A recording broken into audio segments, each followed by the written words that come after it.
கர்த்தருடைய பரிசுத்த நாமத்திற்கு மகிமை உண்டாகட்டும். இந்த நாளிலும் கர்த்தர் நமக்கு தரக்கூடிய நல்வார்த்தை 2 கொரிந்தியர் 1 அதிகாரம் 4 வசனம். எங்களுக்கு வரும் சகல உபத்திரவங்களிலேயும் அவரே எங்களுக்கு ஆறுதல் செய்கிறவர். பிரியமானவர்களே, இன்றைக்கு பலர் தாங்கள் சந்திக்கும் உபத்திரவ நேரங்களில் யாராவது ஆறுதலாய் 4 வார்த்தை பேச மாட்டார்களா என்றும், நம்முடைய துக்கத்தை யாரிடம் சொல்லி தீர்வு காண்பது என்றும் தெரியாமல் கஷ்டத்தில் இருக்கிறார்கள். இதற்கென்று கவுன்சிலிங் கொடுக்க டோல் ஃப்ரீ நம்பர்கள் எல்லாம் இருக்கிறது. ஏதாவது மன உளைச்சல்கள் இருந்தால் அந்த நம்பரை டயல் செய்து பேசினால் அவர்கள் ஆறுதல் கூறி அவர்களுக்கு நல்ல ஆலோசனை சொல்லி அந்த மன அழுத்தத்திலிருந்து விடுபட உதவுவார்கள். இன்றைக்கும் உயிரோடு இருக்கும் கர்த்தர் உங்களுக்காக காத்து கொண்டிருக்கிறார்.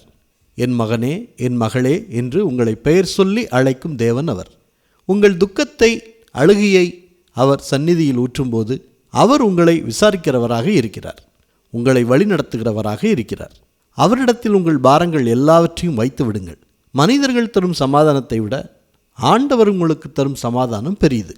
ஆறுதல் தருவது மட்டுமில்லாமல் ஆலோசனையையும் தந்து நம்மை உபத்திரவத்தின் பாதையிலிருந்து வெளியே கொண்டு வந்து சந்தோஷம், சமாதானம் தருகிறார். அதனால் ஆண்டவரை சார்ந்து கொள்ளுங்க, ஆசீர்வாதத்தை பெற்றுக்கொள்ளுங்க. ஜெபிக்கலாமா? நல்ல தகப்பனே, இந்த நல்வார்த்தையை தந்ததற்காக நன்றி செலுத்துகிறோம்.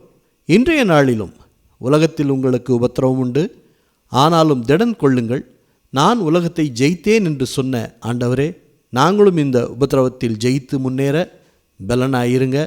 தாயைப் போல தேற்றி, தந்தையைப் போல தோளில் சுமந்து எங்களை ஆறுதல் படுத்தும் தேவன் நீங்கள். எங்களுடைய பாடுகள், கஷ்டங்களை நீக்கி சமாதானம் தாங்க. சத்ருவின் வல்லமையை ஜெயிக்க விசுவாசத்தை தாங்க. மன அழுத்தம், குழப்பங்கள் நீங்கி மனதில் ஒரு நிம்மதியை தாங்க. எல்லா துதிகன மகிமை எல்லாவற்றையும் உமக்கே செலுத்துகிறோம். இயேசு கிறிஸ்துவின் நாமத்தில் ஜெபிக்கிறோம் பிதாவே, ஆமேன், ஆமேன்.